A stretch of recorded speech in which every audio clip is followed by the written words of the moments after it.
মনে রাখবেন, মাইকের সামনে এসে কিছু বলে দেওয়ার নাম বক্তা নয়। মাইকের সামনে এসে কিছু বলার নাম বক্তা নয়। মনে রাখবেন, তিনটে জিনিস কোনোদিন ব্যাকে আসে না। কয়টা কয়টা বাপ? তিনটে জিনিস কোনোদিন ব্যাকে আসে না। এক নাম্বার, ধনুক থেকে তীরটা বের হয়ে গেলে ওই তীরটার কোনোদিন ব্যাকে আসে না। দুই নাম্বার, দেহ থেকে আত্মাটা বের হয়ে গেলে ওটা আর পৃথিবীতে রিটার্ন দেওয়া হয় না।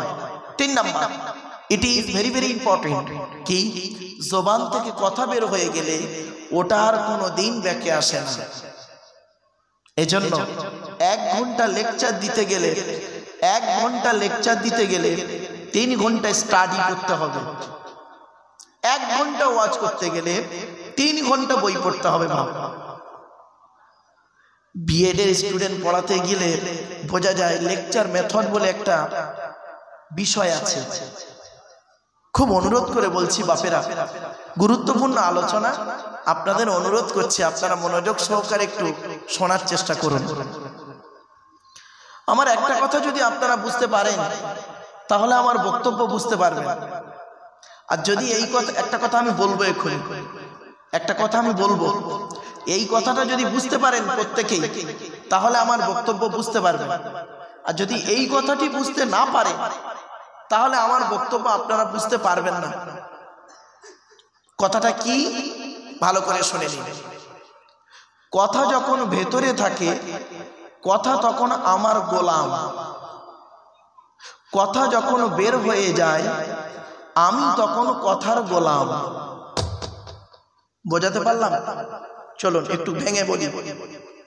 কথা যখন ভেতরে থাকে মানে দুই ঠোঁটের দ্বারায়, দুই ঠোঁটের মাঝখান থেকে জিভের দ্বারায় ভেতর থেকে আমি যেটা বের করব পরিবেশের উপরে নির্ভর করে ও সেইভাবেই বেরোবে। ঠিক আছে? ঠিক আমার ভাষা বুঝতে পারছেন? যেভাবেই ওকে বের করব পরিবেশের উপরে নির্ভর করে সেইভাবেই ও বেরোবে। তো কথা যখন ভেতরে থাকে কথা তখন আমার গোলাম, যেভাবেই বের করব ও সেভাবেই বেরোবে পরিবেশের উপরে নির্ভর করে। আর কথা যখন আমার মুখ থেকে বের হয়ে যাবে আমি তখন কথার গোলাম। ব্যাস। আমি হাই স্কুল কলেজ টলেজে একটু যাই তো বাপ, কদিন আগে হাওড়া জেলার বাগনান কলেজে গিয়েছিলাম। তো প্রিন্সিপাল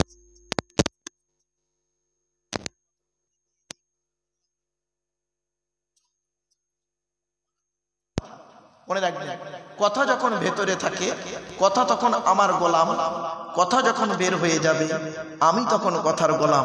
এজন্য মেপে কথা বলতে হয়। প্রফেট মুহাম্মদ সাল্লাল্লাহু আলাইহি সাল্লাম তিনি কথা বলতেন মেপে বলতেন, আর তিনি নিজের থেকে কোনো কথা বলতেন না। এই কোরআনে আছে, ওমা ইয়ানতিকু আনিল হাওয়া ইন হুয়া ইল্লা ওয়াহিয়ুন ইউহা। আল্লাহর ওহী ছাড়া নবী কথা বলতেন না। আর যতটুকু বলতেন নবী প্রত্যেকটা কথার ব্যাখ্যা হতো খুব ব্যাপক ব্যাখ্যা। এজন্য নবীকে বলা হয়েছিল জাওয়ামিউল কালিম, জাওয়ামিউল কালিম বলা হতো নবীকে। মনে রাখবেন বাপেরা। চলো চলো, জিকিরের একাধিক অর্থ হয়। 1 নাম্বার জিকির মানে কোরআন, 2 নাম্বার জিকির মানে উপদেশ, 3 নাম্বার জিকির মানে স্মরণ করা বা মনে করা, 4 নাম্বার জিকির মানে নামাজ, 5 নাম্বার জিকির মানে গবেষণা করা, চিন্তা ভাবনা করা। গবেষণা করা বা চিন্তা ভাবনা করা। আজকের পৃথিবীতে এই কোরআনকে নিয়ে আমরা গবেষণা করতে পারি, চিন্তা ভাবনা করতে পারি। রাগ করবেন না, পৃথিবীতে সবথেকে বেশি এই ধর্মগ্রন্থটি পড়া হয়, কোরআন বেশি পড়া হয়। আর এটাকে সবথেকে বেশি পড়ে কারা বলতে পারেন? আরে বলুন না রে ভাই, এই কোরআন বেশি পড়ে কারা বলেন একটু? এই কোরআন বেশি পড়ে মুসলমানরা, আর মুসলমানদের থেকে সবথেকে বেশি কোরআন পড়ে হাফেজ সাহেবরা, তাই তো নাকি? বৈজ্ঞানিকরা কিন্তু কোরআন খুব বেশি পড়ে না, হাফেজ সাহেবরা সারাদিন এটাকে মুখস্থ করে গুলে খেয়ে ফেললো। কই একটা হাফেজ সাহেব কোরআন থেকে কোনো একটা জিনিস তৈরি করতে পারলো না, গোটা কোরআনটা মুখস্থ করে ফেলল। আর একটা বৈজ্ঞানিক, অমুসলিম বৈজ্ঞানিক, সে গোটা কোরআনটা পড়ল না, কোরআনের একটা আয়াত নিয়ে গালে হাত দিয়ে চিন্তা করতে করতে কিছু বের করে ফেলল। কিছু বুঝতে পারছেন আমার ওয়াজ? পার্থক্য এই জায়গাটায়, এই জায়গাটায় পার্থক্য। এই কোরআন কি নিয়ে গবেষণা করছে কারা? America, London, France, Britain, Japan, Jordan, Germany ঠান্ডা করে বসে বসে কোরআন কি নিয়ে গবেষণা করছে। কারা করেছে? Humphry Davy, Michael Faraday, Einstein, Isaac Newton, doctor Maurice Bucaille, mister Cook, mister জাবেরিন, mister Campbell, Raja Rammohan Roy, Ishwarchandra Vidyasagar, Rabindranath Tagore, Acharya Jagadishchandra Bose, Francis ডেক, উইলিয়াম স্টিফুর, উইলিয়ামস হার্ভে, টমাস, জর্জ ভান্ডার, এরা কোরআন কি নিয়ে গবেষণা করল। আর আমরা মুসলমানরা কোরআনটাকে নিয়ে কি করলাম? কোরআনকে নিয়ে কি করলাম? আমরা ধর্মের ভেতরে মারামারি করলাম। কি? গোল টুপি, লম্বা টুপি, চেরা জামা, ফাড়া জামা, তবলিগ, ফুরফুরা, আবার কি বুকে হাত বাঁধা, নাভির নিচে হাত বাঁধা, হাত তুলে মোনাজাত করা না করা, কিয়াম করা না করা, এই সব নিয়ে জানাজার পরে দোয়া করব কি না করব, এই সব নিয়ে আমরা মারামারি করে একে অপরকে কাফের ফতোয়া দিয়ে ধর্ম থেকে বের করে দিলাম। আর বৈজ্ঞানিকরা, অমুসলিমরা কি করলো? অমুসলিমরা কি করলো? কোরআনকে নিয়ে গবেষণা করে ইসলামের ভেতরে ঢুকে পড়লো। কি আশ্চর্য, কি আশ্চর্য জিনিস! এক জাতি, এক শ্রেণীর মানুষ কোরআন পড়ে ধর্ম থেকে বের করে দিল, বললো কাফের, ও কাফের, ধর্ম থেকে বের হয়ে গেছে, কাফের। আর আরেক শ্রেণীর মানুষ কোরআন পড়ে চিন্তা করে কোরআন ইসলামের ভেতরে ঢুকে পড়ল। কি আশ্চর্য! কোনদিন ভেবেছেন আপনারা? অনুরোধ করে আপনাদের বলে যাচ্ছি, আমার বক্তব্য শুনতে গেলে এই ধরনের চিন্তা ভাবনা থেকে সরে যান। এই ন্যারো মাইন্ডের চিন্তা, ছোট মনের মানুষ থেকে সরে যান। এসব ধর্মের ভেতরে মারামারি করবেন না বাবা। যে যা করেন আপনারা, আপনাদের ব্যক্তিগত সিলসিলা, ব্যক্তিগত মত আপনারা করেন। আমি আপনাদের ওই ব্যক্তিগত জিনিসে হস্তক্ষেপ করব না। তবে আমি সামগ্রিকভাবে আল্লাহর কোরআন কি বলছে, নবীর হাদিস কি বলছে, ইজমা কিয়াস কি বলছে, মেডিকেল সায়েন্স কি বলছে এবং বৈজ্ঞানিকরা কি বলছে, দি হলি কোরআন ভার্সেস মডার্ন সায়েন্স কি বলছে, সেটার উপরে কিছু আলোচনা আপনাদের কাছে আমি রাখবো ইনশাআল্লাহ। আসুন, আলোচনা শুরুতেই আমরা একবার সৃষ্টিকর্তার কাছে আমরা প্রার্থনা দোয়া করে নিই। আল্লাহুম্মা আমিন। রব্বানা যালামনা আনফুসানা ওয়া ইল্লাম তাগফির লানা ওয়া তারহামনা লানাকুনান্না মিনাল খাসিরিন। রব্বি জিদনি ইলমা রব্বিরহামহুমা কামা রব্বায়ানি সগীরা। রব্বুল আলামিন, সন্ধ্যা থেকে নিয়ে এখন পর্যন্ত বহু জ্ঞানী গুণী বুদ্ধিজীবীরা বিভিন্ন দিক নিয়ে আলোচনা করেছেন। আমি অধম গুনাহগার, তেমন তো কিছুই জানি না, আমার নিজস্ব বলার কোনো ক্ষমতাই নেই। সুবহানাকা লা ইলমা লানা ইল্লা মা আল্লামতানা ইন্নাকা আনতাল আলিমুল হাকিম। ওগো দয়াময়, যে কদিন বাঁচিয়ে রাখবেন, কোরআন হাদিস ইজমা কিয়াস মোতাবেক আলোচনা করা, আমল করার তৌফিক দান করবেন। সর্বপ্রথম আমাকে আমল করার ক্ষমতা দান করুন। ওগো দয়াময়, এখানে বসিয়ে যা কিছু বলিয়ে নেবেন, পড়িয়ে নেবেন, শুনিয়ে নেবেন, আল্লাহ বক্তা শ্রোতাকে আমল করার তৌফিক দান করুন।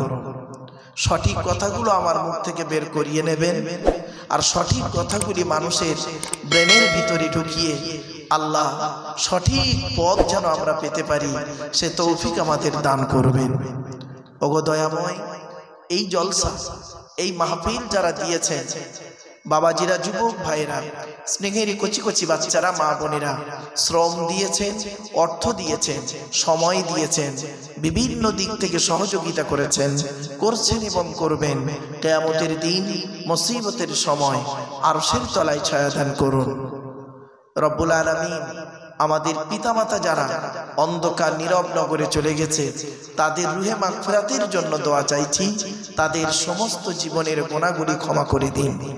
ওগো দয়াময়, আমার মিডিয়া ভাইয়েরা এসেছেন, আরো যারা এসেছেন, যারা এই জলসাকে সহযোগিতা করেছেন, সৎভাবে জীবনযাপন করা, সততার মধ্যে থাকা, সৎভাবে জীবনযাপন করার তৌফিক দান করুন। রব্বি ইশরাহ লি সাদরি ওয়া ইয়াসসির লি আমরি ওয়াহলুল উকদাতাম মিন লিসানি ইয়াফকাহু কওলি। আল্লাহুম্মা ইন্না নাসআলুকা ইলমান নাফিয়া ওয়া আমালান মুতাকাব্বালা ওয়া রিজকান হাসানা ওয়া হালালান তাইয়্যিবা। সুবহানা রাব্বিকা রাব্বিল ইজ্জাতি আম্মা ইয়াসিফুন ওয়া সালামুন আলাল মুরসালিন ওয়ালহামদুলিল্লাহি রাব্বিল আলামিন। ওয়াজআল আখিরা কালামিনা ইনদাল মাউতি লা ইলাহা ইল্লাল্লাহু মুহাম্মাদুর রাসূলুল্লাহ। Sadr Jalsa. In the name of Allah, the most merciful, most beneficent, peace be to Allah, Lord of the world. Sonam dhanno সুনির্বাচিত মহামান্য আজকের মাহফিলে সভাপতি সাহেব, আমন্ত্রিত উলামা হযরত, দিন দরদি, ইসলাম দরদি, মুমিন মুত্তাকি মুসলমান, সালেহ নেককার আল্লাহওয়ালা বাবাজিরা, আমার যুবক ভাইরা, স্নেহের কচি কচি বাচ্চারা, পর্দার অন্তরালে পর্দার নসীনা ধার্মিকা, স্নেহময়ী মমতাময়ী আমার মা ও বোনেরা, তারও সাথে জানাই আমার আওয়াজ শ্রবণকারী মুসলিম অমুসলিম সমস্ত জাতির মানুষেরা, মহান আল্লাহ পাকের দরবারে শুকরিয়া আদায় করি যে রব্বুল আলামিন আমাকে আপনাকে বসিয়েছেন সেই মাগরিবের নামাজের পর থেকে নিয়ে কিছুক্ষণ কোরআন ও হাদিসের আলোচনা শোনার জন্য। এ শোনার, এ বসার, এ বলার তৌফিক এনায়েত করেছেন যে মহান আল্লাহ পাক। সেই পরওয়ারদিগার বিনিয়াজের দরবারে প্রাণ খুলে ভক্তি ভরে উচ্চ আওয়াজে একবার শুকরিয়া আদায় করি। বলুন আলহামদুলিল্লাহ। একটু জোরে বলুন আলহামদুলিল্লাহ। একটু আমার সাথে সাথে বলুন সুবহানাল্লাহি ওয়া বিহামদিহি। বলুন সুবহানাল্লাহি ওয়া বিহামদিহি সুবহানাল্লাহিল আযীম। এটি হলো বুখারী শরীফের শেষ হাদিস। আর বুখারী শরীফের প্রথম হাদিস হলো ইন্নামাল আমালু বিন্নিয়াত। এর বাংলা অর্থ হচ্ছে প্রত্যেকটা কাজ তার নিয়তের উপরে নির্ভর করে। তাই এতগুলো জ্ঞানী গুণী বুদ্ধিজীবী মানুষ আপনারা এসেছেন, আপনাদের অন্তরে একটা নিয়ত আছে। আমি অধম আব্দুল্লাহ গিল মারুফ, তেমন ইলিম নেই, তেমন জ্ঞান নেই। আল্লাহ পাক আমাকে কেন আনিয়েছেন, আমারও অন্তরে একটা নিয়ত আছে। আমার নিয়তটা আপনারা কেউ জানেন না, আপনাদের নিয়তটা আমিও জানি না। সুতরাং উভয়ের নিয়ত যিনি জানেন তিনি কে? জোরে বলুন আল্লাহ। ইন্নাল্লাহা আলিমুম বিদাতিস সুদূর। নিশ্চয়ই আল্লাহ রাব্বুল আলামিন বান্দার অন্তরের খবর সবই রাখেন। তাই আজকের এখানে যা কিছু আলোচনা হবে আপনাদের মাঝে আমার মাঝে, আজকের আলোচনার সাক্ষী রাখলাম কাকে? আল্লাহকে। আল্লাহু শাহীদুম বাইনি ওয়া বাইনাকুম। আপনাদের মাঝে আমার মাঝে আজকে সাক্ষী রাখলাম সৃষ্টিকর্তা আল্লাহ পাককে।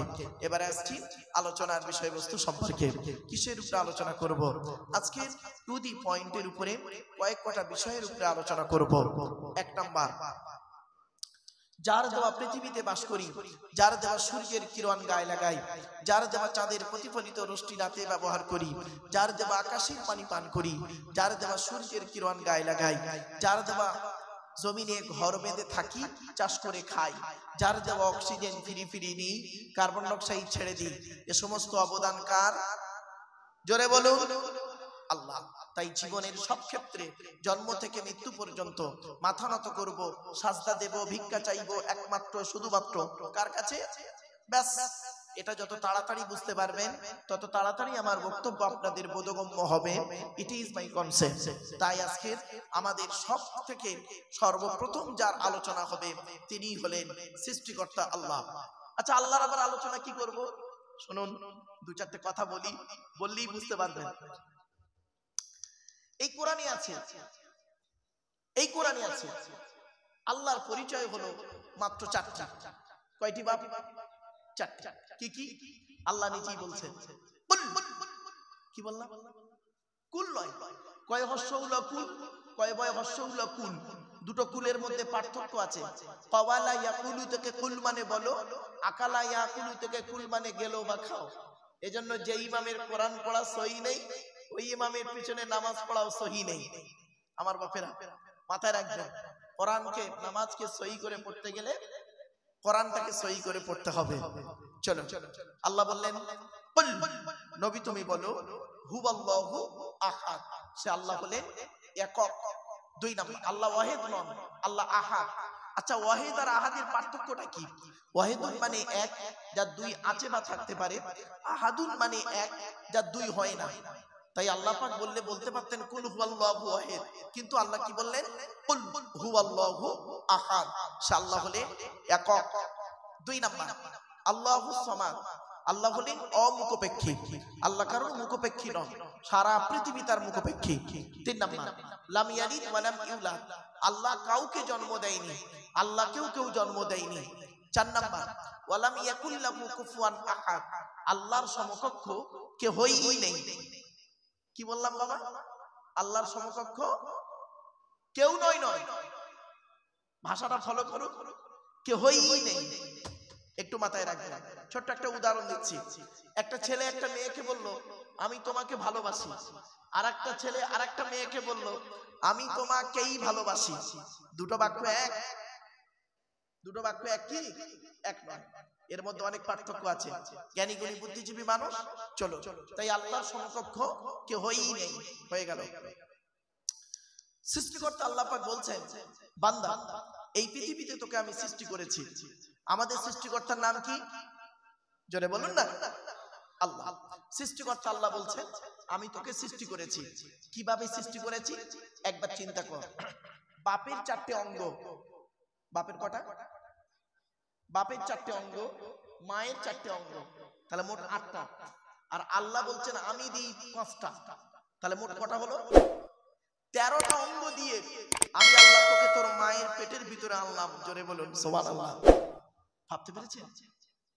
বাপের চারটে অঙ্গ, মায়ের চারটে অঙ্গ, আল্লাহ দেয় 5টা। 13টা জিনিস দিয়ে আল্লাহ পাক মায়ের পেটের ভিতরে বাচ্চাকে মায়ের পেটের ভিতরে আনে। চলো। এরপরে আল্লাহ বলছেন তোর দেহের ভিতরে 4টে গুরুত্বপূর্ণ জিনিস দিয়েছি, অর্গান। 4টে অর্গান হলো খুব গুরুত্বপূর্ণ। কি কি? 1 নাম্বার আল্লাহ বলছে তোর জীবনের সবথেকে মূল্যবান জিনিস দিয়েছি কি জানিস? ব্রেন। কি বললো? ব্রেন। এজন্য ব্রেনটাকে তুই ঠিক রাখবি। ব্রেনটাকে ঠিক রাখবি। তুই ব্রেনটাকে কি হেফাজত করবি? আমি আল্লাহ তোর ব্রেনটাকে হেফাজত করেছি। আমি ইচ্ছা করলে তোর ব্রেনটাকে সামনে দিতে পারতাম, কিন্তু দেইনি। আমি জানি আমার বান্দা পৃথিবীতে যত ঝড়ঝাপটা সামনের দিকে নিয়ে ঠেকাবে, এজন্য ব্রেনটাকে আমি হেফাজত করে রেখেছি, পেছনের দিকে দিয়েছি। জোরে বলে সুবহানাল্লাহ।